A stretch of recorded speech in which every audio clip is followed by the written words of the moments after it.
아무리 탁월하고 대단한 실력과 그리고 뜨거운 열정을 가지고 있다 해도 성령 안에서 성령님으로 길들여지지 않고 말씀으로 훈련되지 않으면 하나님께 결코 쓰임받을 수가 없습니다. 아니, 오히려 그 뛰어난 능력이 하나님 나라의 방해거리가 될 수 있어요. 오늘 본문의 아볼로가 바로 그 주인공입니다.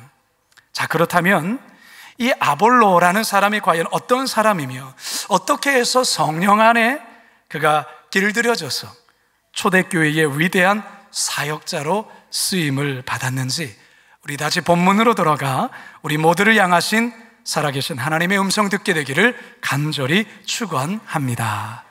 첫 번째 따라 하시겠습니다. 열정적이지만 거듭나지 않았습니다. 오늘 본문에 등장하는 아볼로는 이집트의 알렉산드리아 태생의 유대인입니다. 알렉산드리아는 이집트 북부 지중해 연안에 세워진 도시로 알렉산더 대왕이 이집트를 점령하고 자신의 공적과 헬라 문화의 우수성을 기념하기 위해 신설한 대도시였습니다. 아테네 못지않게 문화와 학문의 중심지로 당시 세계 최대의 도서관이 있을 정도였습니다. 이곳에서 아볼로가 태어났고 놀랍게도 그는 그리스도인이었습니다. 기독교인이었다, 그 말이에요. 그가 어떻게 크리스찬이 되었는지에 대해서는 성경에 구체적으로 나와 있지는 않지만 아마도 브리스길라와 아굴라 부부와 같이 약 20년 전 마가의 다락방에 성령이 임했을 때 알렉산드리아에서 온 디아스포라 유대인들이 베드로의 설교에 회심하여 다시 본국으로 돌아가 교회를 세우고 복음을 전하는 중에 이 아볼로에게까지 바로 복음이 전해진 것이 아니었는가, 그렇게 추정하게 되죠. 그래서 성경은 그에 대해 이렇게 소개를 합니다. 24절, 25절 상반절 시작. 알렉산드리아에서 난 아볼로라 하는 유대인이 에베소에 이르니 이 사람은 언변이 좋고 성경에 능통한 자라. 그가 일찍이 주의 도를 배워 열심으로 예수에 관한 것을 자세히 말하며 가르치나. 아멘. 그가 일찍이 주의 도를 배워라는 이 말을 통해 이 같은 사실을 추측해 볼 수 있는 것이죠. 자, 이 아볼로는 여러모로 뛰어난 사람이었어요. 무엇보다 그는 언변이 좋았습니다. 본문에서 언변이 좋다 이렇게 번역하고 있는데요, 헬라어인 로기오스라는 이 단어를 그렇게 번역하고 있어요. 로기오스는 유식하다, 말을 아주 잘하다라는 뜻이에요. 아볼로는 천부적으로 말을 잘하는 사람이었습니다. 그가 얼마나 말을 잘했냐면 고린도 교회가 분쟁에 휩싸였을 때 아볼로를 지지하던 자들이 아볼로의 말 잘함과 바울의 부족한 언변을 비교하며 바울을 공격할 정도였어요. 그래서 바울은 자신의 그런 면에 대해 고린도후서를 통해 이렇게 자신을 변호합니다. 고린도후서 11장 6절입니다. 시작. 이것을 우리가 모든 사람 가운데서 모든 일로 너희에게 나타내었노라. 내가 비록 말에는 부족하나. 그렇습니다. 이 정도로 아볼로는 말을 잘했어요. 뿐만 아니라 아볼로는 모르는 게 없을 정도로 대단히 박학다식했습니다. 무엇보다도 그는 성경이 아주 능통했어요. 그가 얼마나 성경이 해박했냐면 예수님이 메시아요 그리스도라는 사실을 구약 전체를 통해 이해했고 그것을 유대인들 앞에서 증명하며 논쟁하여 이길 정도였습니다. 26절 상반절입니다. 시작. 그가 회당에서 담대히 말하기 시작하거늘. 자, 여러분 어떻습니까? 이 아볼로라는 사람 정말 대단한 사람처럼 보이지 않습니까? 이런 사람 교회 지도자로, 교회 일꾼으로 당장에 써야 하지 않을까요? 그런데 여러분, 이런 사람을 조심해야 됩니다. 그는 분명 똑똑하고 말 잘하고 거기에다 열심까지 있어 대단해 보이지만 아볼로는 아직 거듭나지 않았습니다. 25절 하반절입니다. 시작. 열심으로 예수에 관한 것을 자세히 말하며 가르치나 요한의 세례만 알 따름이라.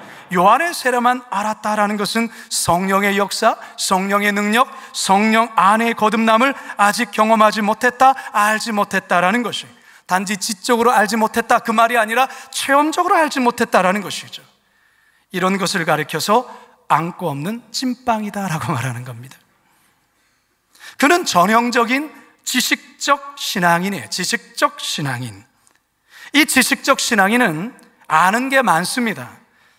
말로 지지 않아요. 말의 논리로 남을 이길 수 있어요. 하지만 결코 그런 사람은 남을 변화시킬 수는 없습니다.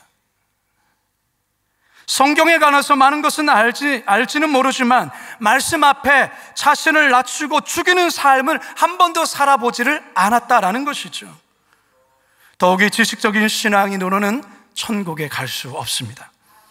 혹시 이 아볼로를 보시면서 조심스럽게 나도 혹시 이 아볼로와 같은 신앙적 신앙인은 아닐까, 혹시 한번 자신에게 진지하게 질문해 보시기 바랍니다.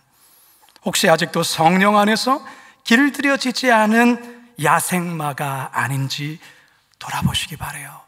이 시간 성령의 조명하심 속에 새롭게 거듭나는 은혜가 우리 모두에게 있기를 주님의 이름으로 축원합니다. 두 번째 따라합시다. 성령 안에 변화를 받았습니다. 아볼로는 재능도 많고 똑똑하고 열심도 대단했지만 전형적인 지식적 신앙인이었습니다. 길들여지지 않은 야생마였던 것이죠. 그런데 하나님께서 이런 아볼로를 이제 손대시기 시작하십니다. 먼저 하나님은 브리스길라와 아굴라 부부의 눈에 이 아볼로를 띄게 하셨어요. 그리고 아볼로를 만나게 하십니다. 성도 여러분, 하나님의 역사는 만남을 통해서 이루어집니다. 믿으십니까? 하나님은 우리의 삶 속에 아주 특별한 만남을 통해 역사하시고, 뜻하지 않은 뜻밖의 만남을 통해 역사하시고, 기억 속에 잊혀졌던 만남을 통하여 다시금 우리 안에 역사하신다는 사실이죠. 고린도에서 바울이 브리스길라 부부를 만남으로 새로운 역사가 고린도에 펼쳐졌던 것처럼 아볼로 또한 브리스길라와 아볼로 이 아굴라 부부를 만남을 통해서 하나님께서 이제 이 사람에게 새로운 역사를 시작하신다라는 것입니다. 브리스길라 부부는 이 아볼로가 예수 그리스도의 부활에 관해, 더 나아가 성령에 관해 전혀 모르고 있다는 사실을 알려주고 성경을 풀어 이것에 관해 설명하기 시작했습니다. 26절을 다시 한번 읽겠습니다. 시작. 그가 회당에서 담대히 말하기를 시작하거늘 브리스길라와 아굴라가 듣고 데려다가 하나님의 도를 더 정확하게 풀어 이르더라. 하나님의 도를 더 정확하게 풀어 이르더라. 그가 아주 뛰어난 언변과 많은 지식과 해박한 지식으로 예수 그리스도에 대해서 이야기했을 줄 모르지만 정확하지 않은 복음을 전했던 것이죠. 그래서 브리스길라와 아굴라가 그를 데려다가 하나님의 도를 더 정확하게 풀어 이야기하기 시작했어요. 그러자 성령님이 강력히 임하기 시작했어요. 아볼로의 심령 안에서 일어나기 시작했습니다. 아볼로는 큰 충격을 받게 되죠. 그리고 성령 안에 조금씩 변하기 시작했습니다.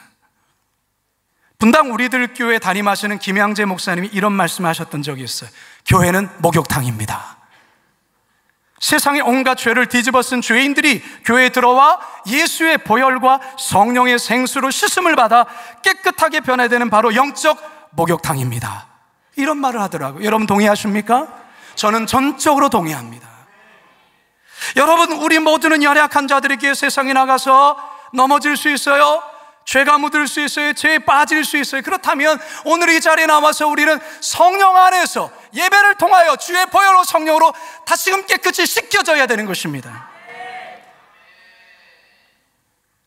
그런데 여러분, 우리는 죄의 모습 그대로 그렇게 10년 전이나 20년 전이나 지금이나 똑같이 살아서는 안 된다라는 것입니다.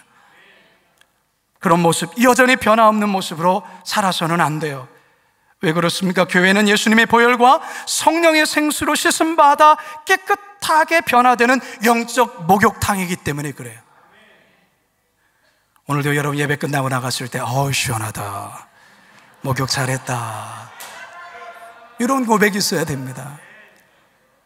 성도 여러분, 우리 그리스도인들은 인생에 반드시 두 번 태어나야 됩니다. 두 번.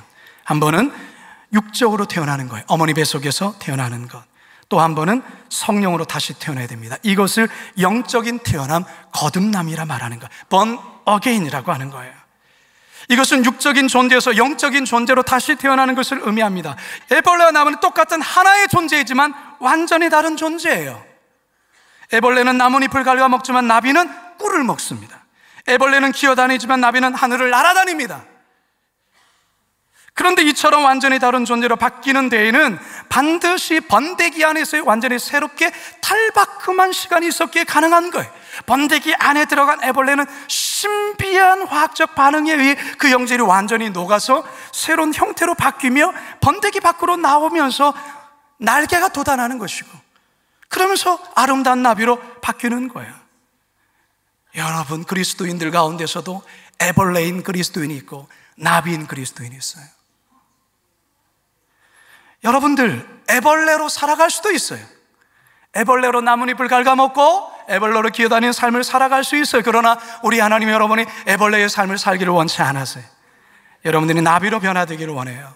성령으로 변화받기를 원한다라는 것입니다. 에스겔서 36장 26절입니다. 시작. 또 새 영을 너희 속에 두고 새 마음을 너희에게 주되 너희 육신의 굳은 마음을 제거하고 부드러운 마음을 줄 것이며, 우리의 굳어있는 마음, 딱딱해진 마음, 상한 마음, 원한이 가득한 마음, 미워하는 마음, 질투하는 마음, 낙심한 마음, 이 마음을 주님께서 부드러운 마음으로 새 영을 너희 속에 주어 바꾸시겠다고 말하는 거예요. 아볼로가 지식적인 신앙에서 성령으로 거듭난 신앙인으로 새롭게 바뀌게 됩니다. 여러분들 중에 이미 이 놀라운 성령 안에서의 번어게인을 경험한, 성령 안에서의 새로운 삶을 경험하며 누리며 사시는 성도님들도 있어요. 하지만 이 경험이 너무 오래전 얘기로 기억에만 남아있는 성도들도 있어요. 또 한 가지는 지금 목사님이 무슨 말을 하고 있는지 도무지 이해하지 못하는 성도들도 이 자리에는 앉아 있어요. 저는 여러분들이 이 시간 말씀 가운데에 성령께서 여러분을 터치하심으로 인하여 이 말씀이 여러분에게 뜨겁게 다가올 수 있기를 주님의 이름으로 축원합니다. 여러분 마음 가운데 내 안에 뭔가 새로워져야 된다라는 깊은 도전이 여러분 가운데 있기를 축복합니다. 그래서 이 시간 저는 여러분께 이렇게 도전하고 싶어요. 이 시간 저와 함께 이런 기도를 함께 드릴 겁니다. 진지한 마음으로 함께 한번 따라해 주시면 좋겠습니다. 성령 하나님, 이 시간 성령님을 환영합니다. 저의 마음에 오셔서 상한 마음을 만져주시고 굳어진 마음을 부드럽게 하시고 지친 마음을 어루만져 주옵소서. 저의 죄를 용서하사 마음을 새롭게 하여 주시고 변화시켜 주옵소서. 예수님의 이름으로 기도합니다. 아멘. 이 시간 우리 모두에게 번데기 속에서 신비한 화학적 변화가 일어난 이 번데기가 나비로 변한 것처럼 성령의 특별한 역사가 이 예배 가운데 우리 모두에게 있기를 주님의 이름으로 축원합니다. 마지막 세 번째 따라 하시겠습니다. 훈련받고 쓰임을 받았습니다. 브루스길라 부부의 이 전한 복음에 아주 큰 충격을 받은 이 아볼로, 그는 성령 안에 변하기 시작합니다. 아볼로는 이들 부부를 통해 본격적인 제자 훈련을 받습니다. 여러분, 성령의 만지심을 경험하고 성령의 변을 받아 거듭났다며 이제 중요한 것은 제자로 자라가야 한다는 것입니다. 여기에 체계적인 훈련이 필요합니다. 여러분, 제자는 절대로 태어나지 않습니다. 제자는 훈련으로 만들어지는 것입니다. 여러분 잘 들으십시오. 제자는 태어나는 게 아니에요. 제자는 훈련으로 만들어지는 것입니다. 그래서 아볼로 또한 브루스길라 부부의 집중적인 제자 훈련을 받았던 거예요. 사실 이들 부부도 고린도에 있을 때의 사도 바울을 통해 그렇게 훈련을 받았던 것이죠. 그 받은 훈련을 이제 아볼로에게 또한 가르치고 있는 것이죠. 사실 아볼로는 하나님 앞에서 지적인 교만에 대해 하나님께 다룸을 받아야 했습니다. 너무 자신만만했던 것들에 대해 성령 안에 완전히 박살나고 깨지고 훈련받아 겸손해져야 하는 것이죠. 남을 섬기고 성령을 따라 순종하며 살아가는 법을 배워야 했습니다. 참 귀한 것은 이 아볼로 브루스길라 부부의 가르침에 겸손하게 그게 받아들이고 최선을 다해 제자 훈련을 다 받습니다. 그러자 그는 훌륭한 사역자로 또다시 거듭나게 되죠. 그래서 에베소 교회 공동체에 세워지게 됩니다. 바라기는 우리 성도들 이 아볼로와 같이 교회에서 잘 훈련받고 교회 좋은 일꾼들로 잘 세워질 수 있기를 주님의 이름으로 축원합니다. 오늘 사랑부가 예배를 우리가 같이 드리고 있지만 사랑부에 봉사자들이 필요합니다. 사랑부에 섬기는 자들이 필요해. 사랑부만 이겼습니까? 군선교회 양육자로 여러분 필요해요. 우리가 이 좋은 환경에서 잘 훈련받아서 여기 안에만 머무르면 안 돼요. 그건 욕심쟁이에요. 정말 우리가 귀한 훈련을 받았다면 그 훈련받지 못한 누군가를 향하여 흘러가야 되는 거예요. 그걸 나눠줘야 되는 거예요. 여러분, 이 아볼로가 그렇게 성장하고 좋은 사역자로 그렇게 세워집니다.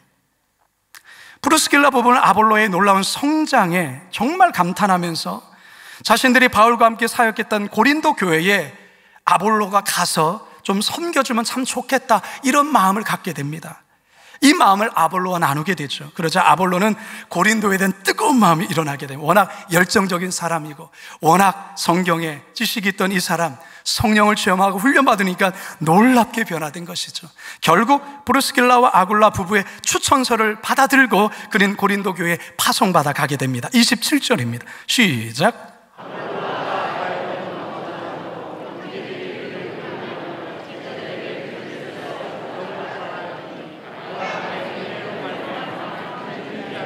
많은 유익을 주니. 아멘. 참 놀라운 역사 아니겠습니까? 이 아볼로는요, 이 고린도 교회에 가자마자 정말 기대 이상으로 놀라운 이 고린도 교회의 부흥과 성장이 일어나게 됩니다. 고린도 교회 성도들이 아볼로로 인해서 믿음의 놀라운 성장이 일어났어요. 뿐만 아니라 이 아볼로의 탁월한 언변과 뛰어난 성경 지식에 과격한 고린도에 있는 유대인들조차도 아무런 반박도 변명도 하지 못했습니다. 여러분, 바로 이겁니다. 성령 안에 변화되어 훈련받은 자의 모습이 바로 이 모습이에요. 성령께서 역사하시면 이런 일 오늘도 이곳에서 일어나게 될 줄로 믿습니다. 여러분들에게도 일어나게 되고 교회 공동체 가운데도 일어나게 될 줄로 믿습니다. 오늘 장애인주일로 예배 섬기는 우리 사랑부 형제 자매들에게도 일어나기를 주님의 이름으로 축원합니다. 저는 이번 주간에 하와이 코나에 있는 열방대학에 있었습니다. 어젯밤 10시에 돌아왔습니다. 한국에 있는 예배 찬양 사역자들 38명과 함께 국제예배학교 컨퍼런스에 저는 강사의 자격으로 이번 한 주간 다녀왔습니다. 아마 예수연도단이라는 선교단체를 조금이라도 아시는 분들은 하와이 코나에 있는 열방대학을 잘 아실 것입니다. 예수전도단의 국제 명칭은 Youth with a Mission으로 이것을 줄여서 YM이라고 이렇게 부르는데요. 열방대학은 국제 YM 본부로 지난 63년 동안 전 세계 크리스천들을 제자 훈련하고 영역별 선교사로 파송한 놀라운 선교단체요 학교입니다. 이곳을 설립하신 분이 로렌 커닝햄 목사님으로 우리 한국에도 여러 번 오신, 우리 한국을 정말 사랑하시는 목사님이에요. 그분이 현재 나이가 88세입니다. 근데 폐암 4기이십니다. 투병 중에 있어요. 지금으로부터 1960년도에 미국뿐만 아니라 유럽의 많은 기독교 국가가 사회, 정치, 이념적으로 대단히 큰 혼란에 빠지면서 많은 젊은이들이, 유럽의 많은 이 젊은이들이 썰물처럼 교회를 빠져나갔어요. 그때 하나님께서 청년 로렌, 20살이었던 청년 로렌에게 찾아오셔서 이런 환상을 보여주셨어요. 선교에 헌신된 10대와 20대 젊은이들이 거대한 파도가 되어서 세계 모든 대륙으로 행진하는 환상을 보여주셨어요. 그때는 이게 무슨 말인지는 몰랐죠. 하나님이 순종하기를 원하셨고 로렌은 순종했습니다. 그렇게 시작된 이 YM이 63년이 지난 지금 전 세계 140개국에 900여 개의 지부가 세워져 끊임없이 온 열방의 복음을 전하는 귀한 공동체로 지금도 여전히 쓰임받고 있어요. 제가 하와이 코나 열방대학에 있는 동안에 70여 개국에 있는 학생들, 젊은이들, 연세 많으신 분들이 그곳에 와서 저희가 월요일과 목요일 저녁에 함께 예배를 드렸어요. 연령대도 20대에서 70대에 이르는 수많은 크리스천들이 모여서 함께 찬양하며 예배했어요. 제가 이번에 가서 크게 놀란 것은 이 YM 안에서도 세대 교체가 일어나고 있다는 것이, 다음 세대를 이끌어갈 젊은 리더십들을 세우고 있다는 것입니다. 제가 아주 귀한 한 분을 만나게 됐어요. 현재 열방대학 캠퍼스의 총 디렉터를 맡고 있는 이 손호팍이라는 친구, 나이가 39살 밖에 되지 않았어요. 그런데 지금 이 열방대학 캠퍼스의 총 디렉터에 총 책임을 맡고 있어요. 이 친구가 어릴 적에 부모님을 따라서 미국에 이민을 갔는데 그는 일찍부터 마약에 손을 댔다고 합니다. 마약 중간 판매 중개업을 하기도 하고, 본인도 마약에 깊이 빠져 있었던 것이죠. 그렇게 방황했다고 합니다. 그러다가 어떤 일로 인해서 하와이 열방대 TTS에 들어오게 되었어요. 사실은 이 수배를 받아서 그는 몰래 도망치면서 이 하와이 열방대학에 사실 온 겁니다. 예전에 그의 아버지는 장로님이신데, 장로님이 너 하와이 열방대학 TTS 갔으면 좋겠다 했을 때 거기 뭐 하는 데냐고, 내가 왜 거기 가야 되냐고 그랬던 그가 이제 도피처로 도망치려고 이 하와이 열방대학에 들어갔다라는 것이죠. TTS 훈련을 받는데 그는 여전히 술을 했고 그 훈련에 성실하게 참여하지 않았고, 그래서 오히려 그 모임을 굉장히 어렵게 만들었던 그런 일들이었어요. 많은 이들이 마음에 불편함을, 저 사람 그냥 나갔으면 좋겠다, 이런 분위기였다라는 것이죠. 그런데 그 안에 75세 되신 간사님이 계셨다고 해요. 이 75세 된 할아버지 간사님이 이 선호를 볼 때마다 글썽글썽 거리는 눈물로, 선호봐, 나는 너를 위해서 항상 기도하고 있어. 그런데 내가 너를 기도할 때마다 하나님이 말씀하신 것은 하나님이 너를 포기하지 않는데 나도 너를 포기하지 않아. 하나님이 너를 변화시킬 거야. 전혀 그 말이 들어오진 않았지만 하나님의 역사는 아울리치를 통해서 일어나기 시작했어요. 피지에 그가 아울리치 팀에 속해서 거기를 들어가게 됐는데 한 병원에 복음을 전하기 위해서 들어가야 했다라는 것이죠. 그는 한 번도 전도해 본 적이 없고 한 번도 남을 위해서 기도해 본 적이 없다라는 것이죠. 그래서 그는 그냥 뒤에서 꽁무니에 그냥 뒤따라갔던 것이죠. 그런데 어느 병실에 그냥 누구랑 따라갔는데 거기에 있는 한 환자가 갑자기 이 손호박을 보면서 가리키면서 당신이 어젯밤에 내 꿈에 나타났는데 당신이 기도했을 때 내가 나았다, 나를 위해서 기도해달라, 이런 말을 하는 거예요. 순간 이분이 놀란 거예요. 나는 기도해 본 적도 없고 나는 그냥 어쩔 수 없이 여기에 따라온 것 뿐이다라는 거예요. 나를 위해서 기도해달라는 거예요. 나는 기도해 본 적이 없다라는 것이. 그런데 놀라운 일은 바로 하나님께서 손호박을 그때에 정말 뭣도 모르고 그저 손을 대고 기도하는 가운데에 낫는 기적의 역사를 보게 하셨다라는 것입니다. 그래서 그가 그곳에서 하나님을 경험하고 그가 변화를 받아서 그는 다시 열방대학에 돌아와서 그동안 불성실하게 받았던 훈련도 아니었죠. 다시금 열심히 훈련을 받아서 여러 단계를 받으면서 지금 그는 하와이 코나에 총 디렉터로 섬기고 있다는 사실입니다. 제가 이 손호박을 만나서 대화를 한 건 당신을 내가 거룩한 빛 광성교회 한번 초청해 오고 싶다, 꼭 오고 싶다고 말했습니다. 이 거룩한 빛 광성교회 여러분과 교제를 함께 나누기 원하는 마음을 저랑 같이 나누게 되었습니다. 사랑하는 성도 여러분, 모두가 포기한다 할지라도 하나님이 여러분 포기하지 않습니다. 심지어 부모가 여러분을 포기한다 할지라도 하나님이 여러분 포기하지 않습니다. 오늘 이 자리에 오신 여러분들 가운데서도 성령께서 여러분을 만지기를 원하시는 일들이 있습니다. 지식적으로 교회를 다닐 수 있습니다. 지식적으로 성경을 알 수 있습니다. 그러나 우리 하나님은 여러분을 지식적으로 그 하나님을 알기를 원치 않습니다. 오늘도 살아 역사하시는 그 성령 하나님 여러분을 만나기를 원하십니다.